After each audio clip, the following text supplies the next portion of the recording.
मार्च महिना आला की आपल्याला होळीची लगबग लागते। होळी हा सण महाराष्ट्रात मोठ्या उत्साहामध्ये साजरा केला जातो। मात्र होळी म्हटलं की एका साईडला सणाची उत्सुकता ही असतेच, मात्र दुसऱ्या साईडला वृक्षतोड सुद्धा मोठ्या प्रमाणात होताना आपल्याला पाहायला मिळते। खरं तर ग्रामीण भागांमध्ये झाडांची संख्या मोठ्या प्रमाणावर असते, त्या ठिकाणी होळी सुद्धा मोठ्या प्रमाणात साजरी केली जाते। त्या ठिकाणची काही झाडं तोडली जातात, पण शहरी भागांमध्ये मुळातच झाडांची संख्या ही कमी असते आणि त्यातही वृक्षतोड या महिन्यामध्ये आपल्याला मोठ्या प्रमाणात होताना पाहायला मिळते। म्हणजे आत्ताही तुम्ही जर या ठिकाणी पाहिलं तर काही ठिकाणी आपल्याला झाडं तोडल्याचं पाहायला मिळतंय। आता ही झाडं तोडण्यामागची नेमकी कारणं काय आहेत हा तर मुद्दा एक आहेच, मात्र होळीसाठी खास करून वृक्षतोड हा अनेक वर्षांपासूनचा मुद्दा आहे।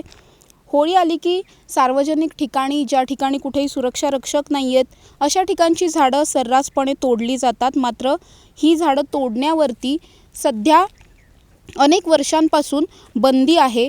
झाडं तोडणं हा कायद्याने गुन्हा आहे। महाराष्ट्र झाडांचे संरक्षण व जतन सुधारणा अधिनियमन 2021 या कायद्यानुसार विनापरवाना झाडं तोडणं, जाळणं किंवा कोणत्याही प्रकारची हानी कुठल्याही झाडाला करणं हा एक गुन्हा आहे आणि या गुन्ह्यासाठी तब्बल 1 लाख रुपयांपर्यंतची दंड आपल्याला भोगावा लागू शकतो, शिक्षा होऊ शकते। त्यामुळे सध्या महानगरपालिका प्रशासनाने सुद्धा या सगळ्याच्या बाबतीत आपल्याला कठोर उपाययोजना केल्याचं पाहायला मिळतं। यंदाच्या वर्षी जर सार्वजनिकरित्या कुठेही अशा प्रकारे झाडांची तोड होताना पाहायला मिळाली किंवा झाडं तोडून गुपचूप काही लोक झाडं तोडली जातात आणि हे लोक पुन्हा झाडं जी आहेत ती सार्वजनिकरित्या आपल्याला विकताना, लाकूड विकताना पाहायला मिळतात, गोवऱ्या विकताना पाहायला मिळतात।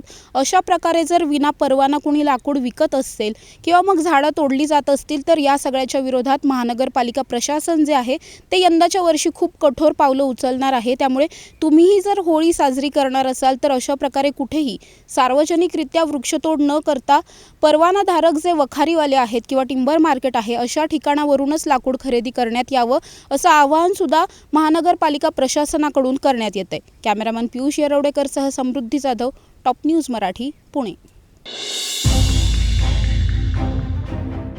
तर काय कामच करण्याची काय अपेक्षा?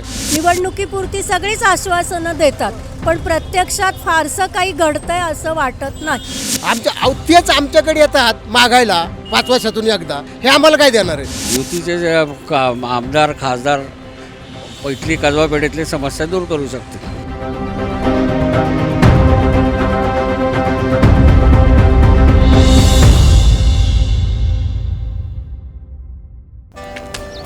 Come on guys, hurry up.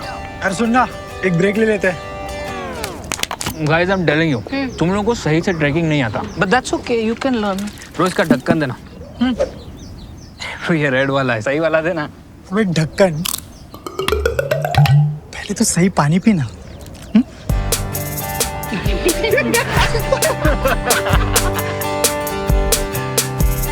Manikchand Oxyrich, proudly Indian.